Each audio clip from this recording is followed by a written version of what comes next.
Assalamualaikum warahmatullahi wabarakatuh. Perkenalkan, nama saya Nur Hikmah Julianti dengan NIM 240405510001. Saya dari kelas 3B dengan jurusan Pendidikan Khusus Fakultas Ilmu Pendidikan Universitas Negeri Makassar.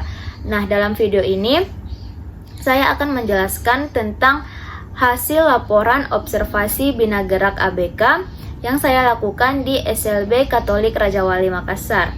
Nah, di sini tugas mata kuliah Bina Gerak dengan dosen pengampu Ibu Detranda Tatiana Medina MSI dan Ibu Wiserti Ariastuti Saleh SPD MPD.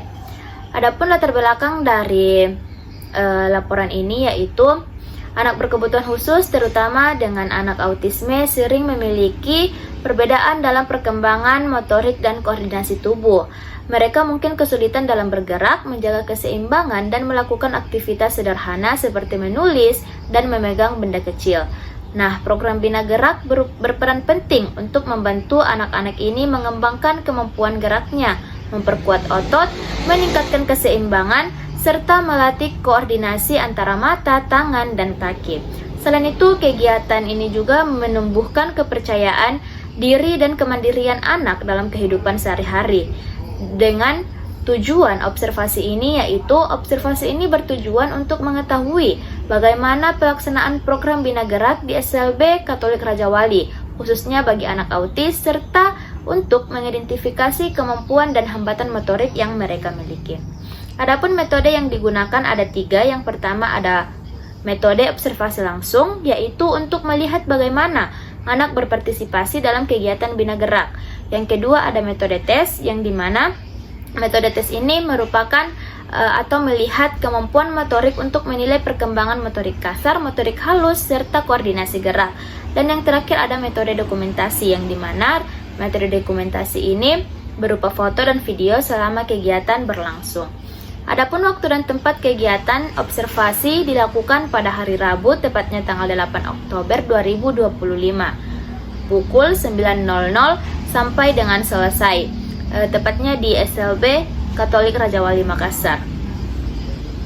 Adapun hasil observasi dari saya dan teman kelompok saya lakukan, yang pertama itu subjek anak yang diidentifikasi.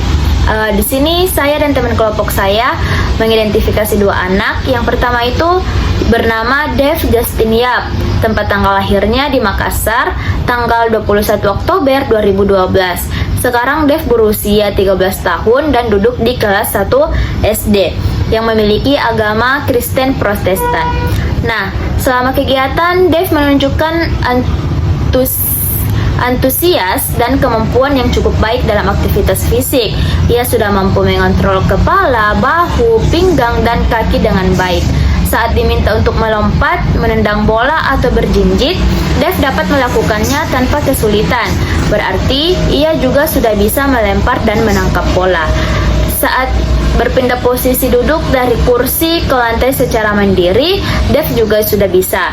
Namun saat kegiatan yang memerlukan keseimbangan seperti berdiri dengan satu kaki, Dev tampak kesulitan menjaga posisi tubuh.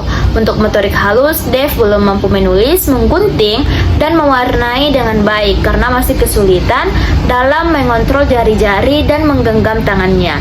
Dev juga belum bisa mengikat tali sepatu yang menunjukkan masih adanya hambatan pada koordinasi tangan dan mata. Adapun subjek yang kedua bernama Melania Nicole Juaca yang lahir di Makassar, tepatnya pada tanggal 15 Mei 2010. Sekarang Nicole sudah berusia 15 tahun dengan jenis kelamin perempuan yang duduk di kelas 2 SMP, dan Nicole sekarang beragama Kristen Katolik.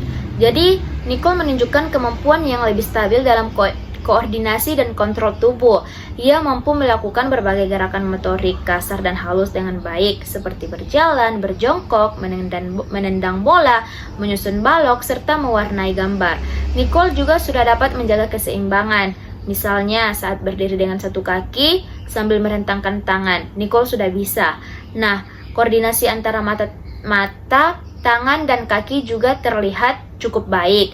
Nicole juga mampu melempar dan menangkap bola dengan fokus dan ketepatan yang tinggi.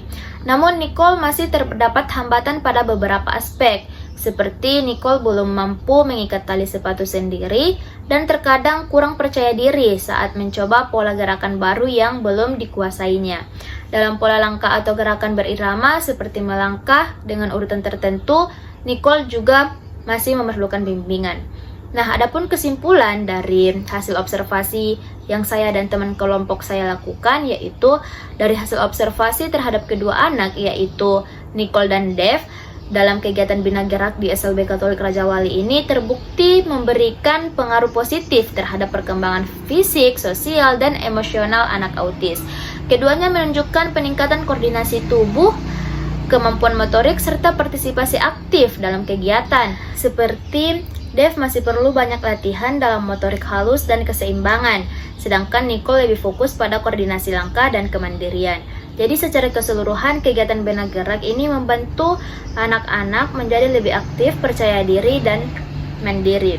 Adapun harapan dan saran dari kelompok kami yaitu kegiatan Bina Gerak sebaiknya terus dilakukan secara rutin dengan variasi permainan yang menarik dan sesuai tingkat kemampuan anak. Guru dan pendamping perlu memberikan bimbingan yang sabar, konsisten, positif, serta melibatkan orang tua di rumah agar latihan motorik dapat berlanjut di luar sekolah. Dengan pendampingan yang tepat, anak-anak autis dapat berkembang secara optimal, baik secara fisik maupun sosial. Nah, demikian penjelasan hasil observasi Bina Gerak anak autis di SLB Katolik Raja Wali. Saya tutup dengan ucapan wassalamualaikum warahmatullahi wabarakatuh.